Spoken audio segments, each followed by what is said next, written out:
What's up guys, Everything Apple Pro here, and here's something I've been wanting to do for a very long time. Have you ever felt like your iPhone was getting slower? The longer you owned it, the more updates you applied. Well, here are 5 iPhone 4S models, 5 years apart. One on iOS 5, one on iOS 6, one on iOS 7, one on iOS 8, and one on iOS 9. So let's compare the iPhone 4S on every major firmware it ever shipped with.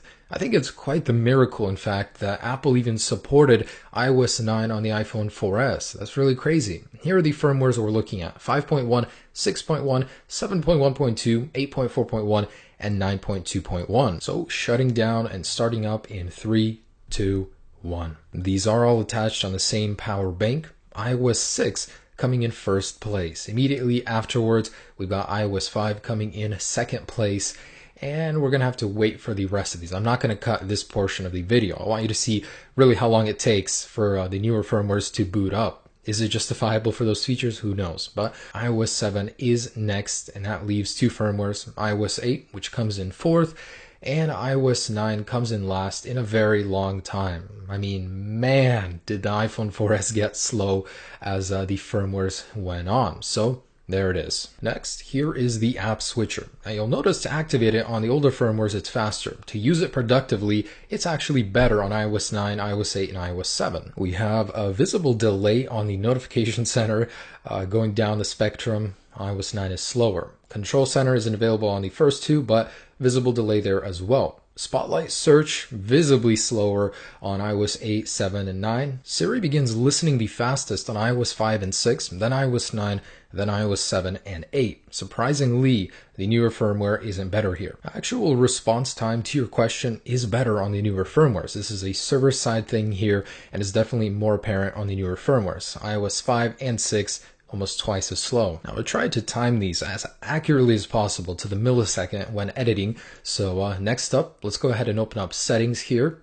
Pretty quick, but definitely visibly slower on newer firmwares. Submenus also slower, and this is timed, extremely precisely. I tried to be as accurate as possible. It may not seem like much, but these delays do add up throughout your day, throughout your month, throughout your year. That's going to add up to hours of time. It's important to have a fast loading camera. You don't want to lose that shot. On iOS 5 and on iOS 6, those are the absolute fastest. When we slow it down, we can see that it focuses and it actually is available to take pictures, I'd say half a second to a second faster. And while a couple milliseconds, half a second might not matter on other applications, here it matters a lot. And as it gets slower, that worries me. I don't like that. Even though a lot of us don't use 4Ss, it's still there. So next up, Maps. Even loading the application was a lot faster on older firmwares. But when we actually want to get directions, let's say to Voodoo Donuts here in Portland, Oregon, when you actually type the directions and then get directions to the area, definitely a lot faster and more responsive on older firmwares. Of course, you don't have the new fancy features like iOS 9, near you locations and all that, but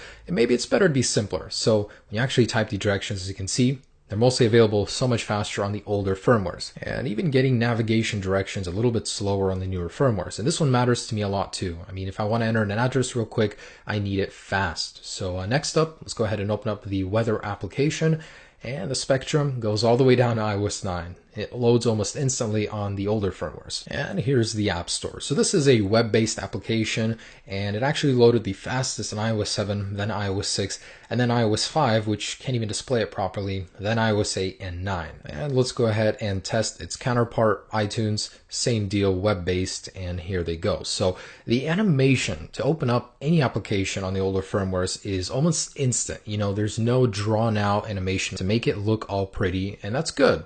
So actually loading the iTunes Store doesn't work very well on iOS 5, and on iOS 8 and 9, oh man, does that take a while. So eventually iOS 9 loads, and then iOS 8 after a little nudging here. Now these are some of the heaviest applications available on iOS, so let's try something a little bit lighter. Something you're going to be using several times a day: messages.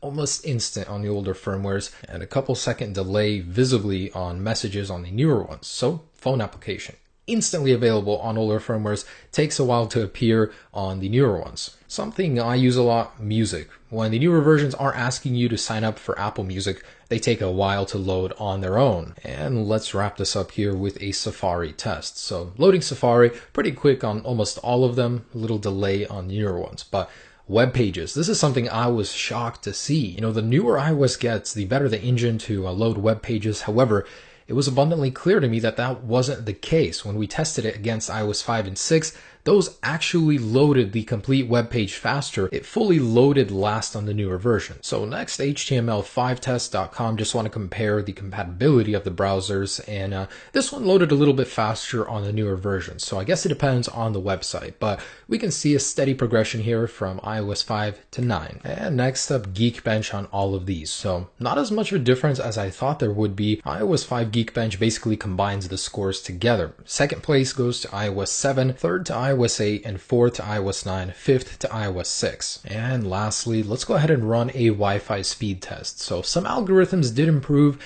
in the newer versions of iOS, and it's apparent here that the actual Wi-Fi speed for download is faster from the same distance from the router. So that's definitely a good change for once in the newer versions. And the very last comparison I wanted to show you, nothing very accurate or scientific here, but I just wanted to say that typing on newer versions of iOS on the smaller, older phone has become so frustrating. It's so laggy, and sometimes when you're loading something and typing at the same time, it's almost unusable. But guys, there you go. That is my comparison of the iPhone 4S throughout its lifespan. It's going to receive one major update, iOS 9.3. Hopefully that'll fix some slowdown issues, hopefully get some of that speed back. But I just wanted to say this video took me all day. It was extremely frustrating, and to find these phones on these firmwares was almost impossible, but I did it. So thanks so much for watching, guys. I really appreciate it. Stay tuned for many more videos. Peace.